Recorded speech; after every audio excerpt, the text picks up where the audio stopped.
پیارے بچوں، ایک دفعہ کا ذکر ہے کہ ایک شہر میں ایک بہت امیر آدمی سیٹھ انور رہتا تھا۔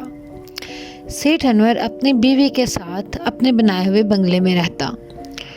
وہ اور اس کی بیوی دونوں ایک دوسرے سے بہت محبت کرتے تھے۔ سیٹھ انور ویسے تو برا آدمی نہ تھا، لیکن اس کے اندر لالچ بہت تھا۔ اللہ تعالیٰ نے اسے ہر نعمت سے نوازا تھا۔ اس کا گھر اندر باہر سے بہت خوبصورت تھا۔ اس کے گھر میں دنیا کی ہر شے موجود تھی۔ اس کو اچھے اچھے کھانے کھانے کا بہت شوق تھا۔ اس کو یہی ہوتا کہ بس اچھے سے اچھا کھانا کھائے اور بہت سارا مال و دولت اس کے پاس بڑھتا جائے۔ بس اس کا لالچ تھا جو ختم ہونے میں نہ آتا تھا۔ ایک دن سیٹھ انور اپنی بیوی کے ساتھ کہیں جا رہا تھا کہ راستے سے اس کا گزر درختوں والی سائڈ سے ہوا۔ اس نے وہاں پہ ایک فقیر کو دیکھا۔ فقیر کچھ اتنا بوڑھا تو نہ تھا، لیکن پھر بھی بھلا آدمی معلوم ہوتا تھا۔ اس فقیر نے جب اس سے کہا کہ مجھے اللہ کے نام پہ کچھ دو، تو سیٹھ انور نے اس کو سیریس نہ لیا۔ وہ کہنے لگا تم تو ہٹے کٹے ہو، کچھ کماؤ اور کھاؤ۔ لیکن اس کی بیوی بہت نیک عورت تھی۔ اس نے فوراً اس کے پیالے میں چند سکے ڈال دیے۔ تو فقیر بہت خوش ہوا اور کہنے لگا کہ اچھا بتاؤ تم اس کے بدلے میں کیا چاہتی ہو؟ تو سیٹھ انور ہنس پڑا اور کہنے لگا کہ اگر تم ہمیں کچھ دے سکتے ہو تو پھر تم ہم سے مانگتے ہی کیوں ہو؟ لیکن اس کی بیوی نے فوراً کہا کہ ہاں، میں جانتی ہوں کہ آپ کی دعا میں ضرور اثر ہوگا، آپ مجھے نیک انسان لگتے ہیں، تو آپ اللہ تعالیٰ سے دعا کریں کہ میرا شوہر جو بھی دعا مانگے اس کی قبول ہو جائے۔ سیٹھ انور نے ویسے تو اس بات کو اتنا سیریس نہ لیا تھا، لیکن جب اس کی بیوی نے یہ کہا کہ جو دعا میرا شوہر مانگے وہ فوراً قبول ہو جائے، تو اس نے فوراً کہا کہ ہاں چلو دعا کرو کہ میں جس چیز کو ہاتھ لگاؤں وہ سونا بن جائے۔ فقیر نے کہا کہ سوچ لو، تم بہت بڑی بات مانگ رہے ہو۔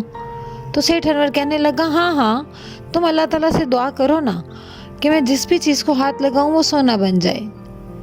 تو فقیر نے فوراً دعا کی اور کہنے لگا کہ جاؤ، انشاءاللہ تمہاری دعا قبول ہوگی۔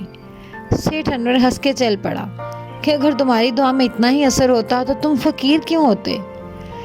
خیر، گھر آ کے وہ مزے سے بستر پہ سو گیا۔ وہ تو سوتے ہوئے بھی نہ یہ سوچ سکتا تھا کہ اس کی یہ دعا پوری ہونے والی ہے۔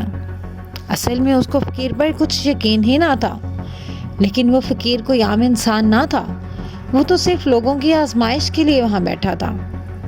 خیر، جب صبح سیٹھ انور سو کے اٹھا تو اس نے دیکھا کہ وہ کمبل جو اوڑھ کے سویا تھا وہ سونے کا بن چکا تھا۔ وہ بہت حیران ہوا۔ وہ جیسے ہی تھوڑا اٹھ کے بیٹھا اور اس نے اپنے کمبل کو ہاتھ لگا کے پلٹ کے دیکھا تو وہ واقعی میں پورا کا پورا کمبل سونے کا بن چکا تھا۔ سیٹھ انور تو بہت حیران ہوا۔ وہ اپنے بستر سے اٹھا اور اٹھ کے فوراً اپنا لباس تبدیل کرنے لگا۔